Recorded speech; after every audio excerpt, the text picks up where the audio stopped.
Does an anxiety disorder cure exist? Yes, it does. How do I know this? Because for the last 12 years we've been showing people how to do this. Anxiety disorder cures must address the subconscious anxious behaviours of the amygdala, the anxiety control centre in the subconscious mind. If anxiety disorder cures don't address this particular part of the brain, they won't work. It's as simple as that, which is why medication and CBT and other therapies fail, because they don't reach the part of the brain responsible for the anxiety response, and therefore they won't work. So what is this part of the brain that is responsible for the anxious reaction? Well, it's called the amygdala. It's actually a pair of organs, and they're the anxiety control centres of the brain.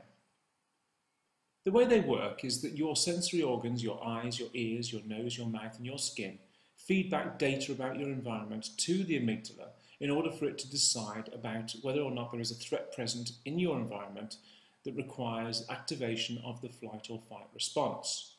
So when your eyes see a dog running towards you, your eyes feed back to the part of the brain responsible for controlling anxiety, the amygdala, and the amygdala makes this decision by sending out a series of searching questions, what-if questions, a kind of risk assessment of your environment. What if I kill the dog? What if I run away from the dog? What if I hit the dog with a stick? Now, when there's a real fear present, like a dog, for example, this is completely appropriate and the questions are appropriate and make sense. But in anxiety disorders, it doesn't make sense because you could be sat at home with your children and wife watching television and all of a sudden you get a what-if thought. What if I do this? What if I harm one of my children? What if I kill my wife? What if I pass out? What if I die? Now these seem very strange, distressing and inappropriate, and they are inappropriate. But it's just your mind, your subconscious mind, the anxiety mechanism, searching out threat in your environment because you have an anxiety disorder.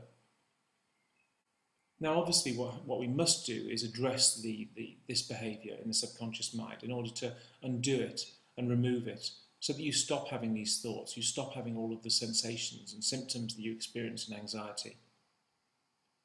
Now how do we do that? Well, what we do is we create an environment for change. We create an environment, and we've been doing this for a long time so we can do this very efficiently, which forces your subconscious mind, the amygdala, to believe that it's completely safe.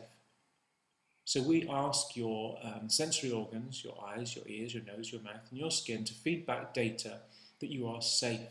And when your amygdala receives that data, it makes the decision that you are safe and it resets your anxiety level back down to a more appropriate level, to a level that was there at birth, your anxiety preset, the benchmark for your anxiety level through your life. How do you do this? Very, very simply. You follow the process we show you, and it works absolutely every single time.